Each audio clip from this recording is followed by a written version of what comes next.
Eu não sou muito fã do Assassinato no Expresso do Oriente de 2017, mas eu fiquei muito feliz na época de ter visto o sucesso de bilheteria que ele fez, porque definitivamente eu não esperava que um filme de época, de mistério, né, baseado em Agatha Christie, ali, um filme de mistério à moda antiga, teria uma bilheteria global na casa dos 350 milhões de dólares. No entanto, foi esse o resultado daquele filme que o Branagh dirigiu e atuou, né, como o grande detetive icônico da obra da Agatha Christie, Hercule Poirot, né, um detetive excêntrico que ele, afinal de contas, interpretou muito bem ali. Eu acho que foi o ponto alto daquele filme para mim, do Assassinato no Expresso do Oriente.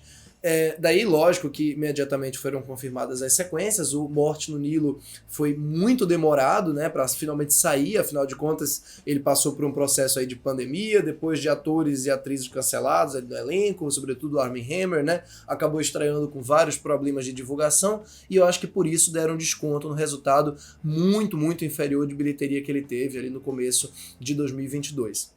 E bom, agora está sendo lançado aí nos cinemas o A Noite das Bruxas, que é uma adaptação do A Festa de Halloween. Outro livro talvez bem menos conhecido, bem menos importante, aí, canônico, enfim, dentre os casos do Poirot, da obra da Agatha Christie. Eu, na verdade, não li esse livro, li os outros dois, e o que tinha de curiosidade para mim em relação a essa história era mais isso, não ter lido a obra original e assistir mais às cegas, ao contrário dos outros, que eu realmente sabia praticamente tudo que ia acontecer, né, entre os suspeitos ali, quem era culpado, quem não era, e a experiência poderia ser muito mais divertida, talvez, ou mais interessante, mais tensa do que os outros.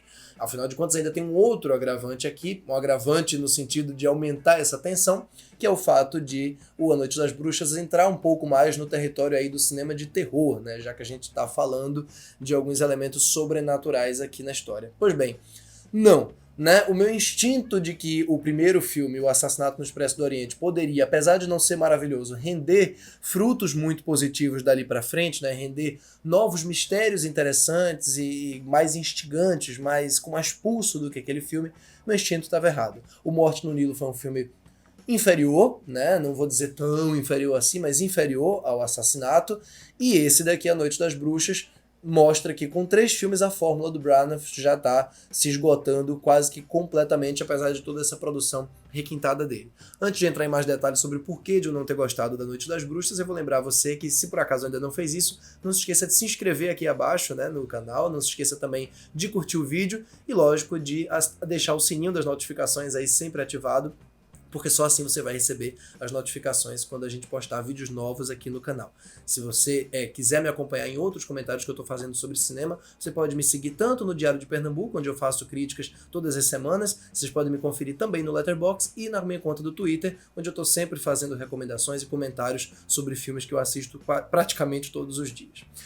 Bom, A Noite das Bruxas parte de uma premissa que, por si só, é bem curiosa, né? Porque ela coloca o Hercule Poirot, esse detetive excêntrico e altamente racional, como qualquer detetive, e ele é excêntrico ao extremo nesse lado da racionalidade, num cenário em que a fé dele, ou a falta de fé, vai ser questionada. Uma escritora que se diz uma amiga antiga dele, que é interpretada aqui pela Tina Fey, numa participação bem interessante até, diz a ele que vai ter uma sessão espírita numa casa ali em Veneza. Ele tá já aposentado, já para variar, né? O Poirot tá sempre ali, não quero saber de caso nenhum, tô de boa aqui e tudo mais, e aí chega o caso, né? O caso vem até ele, não ele que vai até o caso.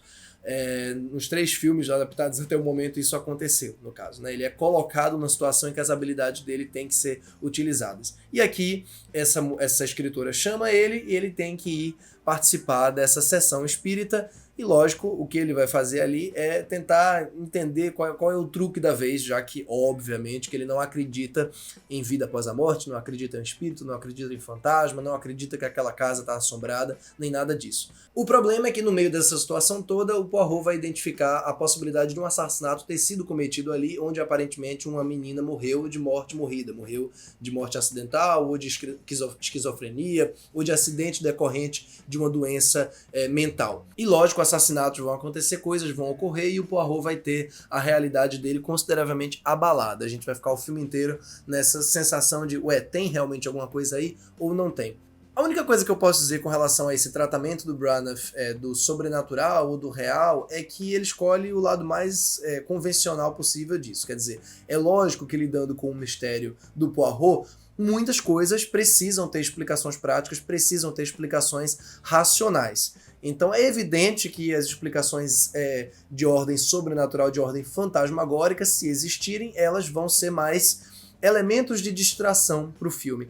E talvez essa seja a principal qualidade do A Noite das Bruxas, né, desse Haunting in Venice. Porque, de resto, o que ele tem é uma construção de clima praticamente naufragada. Ele começa até com esse tom mais pesado, mais solene, mais sombrio, né, do que os filmes anteriores, mas ele é incapaz de construir uma ambientação minimamente angustiante ou tensa, porque, afinal de contas, o foco do Branagh nesse filme, assim como nos anteriores, mas mais aqui do que neles até, é na montagem ritmada e nas rimas visuais, nas rimas sonoras, nos racós excessivos, do que propriamente na sua imersão na história. É um filme que muito dificilmente você vai conseguir sentir algum tipo de temor, algum tipo de sensação carregada de densidade da narrativa, porque tudo é muito flat, tudo é muito morno, né? Eu acho que ele tem até esse impacto sonoro, ele tem um trabalho de fotografia, de iluminação bastante chamativo, ele é feito com muito cuidado na produção, mas é um cuidado que curiosamente acaba pasteurizando tudo, né? Até porque visualmente ele remete muito aos dois capítulos anteriores do Poirot e tudo acaba soando muito inofensivo de modo geral. Mesmo a tensão pelo mistério, a tensão pelo perigo, né, pelos elementos ali da história que podem representar uma violência, eles soam sempre muito leves, sempre com muita cara de lugar seguro, de lugar controlado. Até as mortes, elas são muito assim. Isso em si não seria um problema se o filme assumisse um lado mais leve, de modo geral, e fosse simplesmente um Agatha Christie for Dummies, assim, um Agatha Christie divertido, um Agatha Christie de sessão da tarde bem produzida, por assim dizer. Mas ele tem uma pretensão aqui, uma pretensão de seriedade, de carga dramática, que não casa muito bem com alguns momentos mais, eu não vou dizer trash, mas alguns momentos mais toscos até das situações. Tem uma sequência, por exemplo, com a Michelle Yeoh incorporando a menina, que é uma cena hilária, assim, é uma cena que, se aquilo não se presta à comédia, se aquilo se prestasse, aliás, à comédia, poderia render algumas situações bem bacanas até. Acho que poderia render um certo camp aqui pro filme. Mas, de modo geral, ele não consegue fazer isso, na minha opinião, porque tá todo mundo sempre com os olhos marejados. Ele mesmo, né, o Branagh, no papel do Poirot, tá sempre à beira de chorar, né? Então tudo soa sempre muito calculado, tudo soa muito artificial. A gente nunca consegue sentir verdadeiramente as situações acontecendo do ponto de vista sensorial e acaba tendo que se conformar com as descobertas que o Poirot faz. O que é um problema considerável também do Morte no Nilo.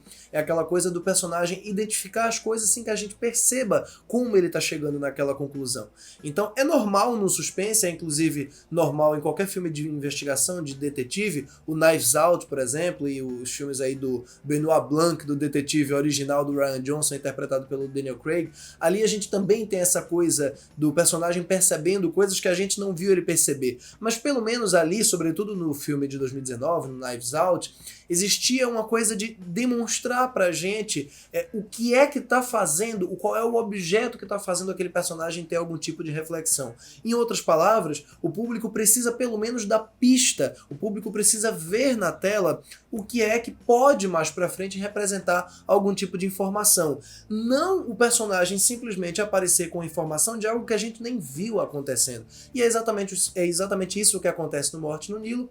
E acontece novamente aqui em A Noite das Bruxas de maneira até mais mágica. Eu acho que dava até para argumentar que o lado sobrenatural do filme ajudou o personagem a perceber e a visualizar certas coisas. Porque quando existe a revelação, ou quando existem, né, as cenas expositivas, e aqui são expositivas ao máximo, né, no nível mais pesado de exposição, de leitura de testamento quase, você tem revelações, você tem imagens, você tem flashbacks de coisas que em momento nenhum o público teve qualquer tipo de pista a respeito. Então isso é um problema muito grande, isso é um tipo de desonestidade muito grande no suspense que certamente não funciona no caso de uma adaptação da Agatha Christie, que era a mestra, né, nos livros dela em plantar em você plantar informações sobre os personagens e sobre as situações que deixam você ali voltando no tempo o tempo inteiro. Eu lembro que eu li, por exemplo, o Morte no Nilo, fazendo anotações dos suspeitos, porque isso era muito divertido,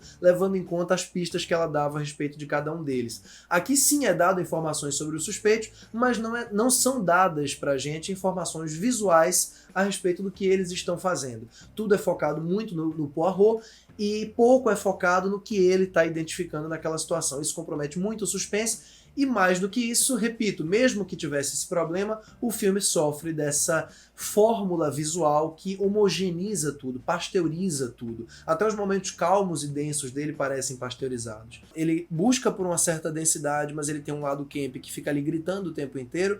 Ele não abraça completamente a comédia, mas tem uma leveza muito grande na maneira como lida com toda a situação dramática. Quer dizer, ele é uma grande pasteurização visual e narrativa da fórmula que a gente viu aplicada nos dois filmes anteriores. E é bizarro como, em 3 filmes, o Branoff já conseguiu esgotar essa fórmula.